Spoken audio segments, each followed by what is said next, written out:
Software SOS Zip Forms Authentisign Edition. In today's video, I want to cover what a reviewer is when sending an e-signature packet out in Zip Forms, specifically through Authentisign. Now, when you've created e-signature packages in the past, you obviously see the option to add participants, and then you'll see to add them as a signer. You can add them as a CC, which means they get a copy only at the end when all the documents have been signed. But you may have also seen the option to add them as a reviewer and wondered what that was. I want to cover this today because while I think setting people as the reviewer has its benefits, there's a couple tricks to it that can cause potential issues, so make sure you follow along if you're interested. All right, so what is a reviewer? A reviewer in Authentisign is sent the document first, and they must review and approve the document before it will go to the people who actually need to sign.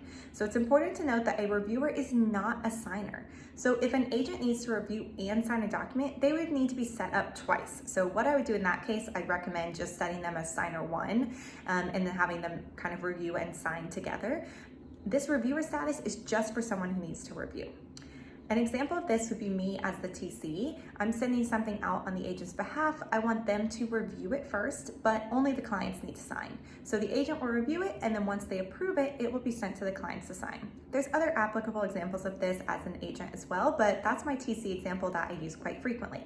So the couple tricks on adding a reviewer. Number one is that they must be set as number one participant in the signing. So you must create a signing order. It will not automatically do this for you. So set the reviewer as signer number one. Remember that they cannot be required to sign. In this case, they're just the reviewer. And then set the actual signing participants as signers 2 through etc. Now, the other trick to this is that I've seen people with the reviewer status, they open the email when they get it, like, cool, looks good, ignore.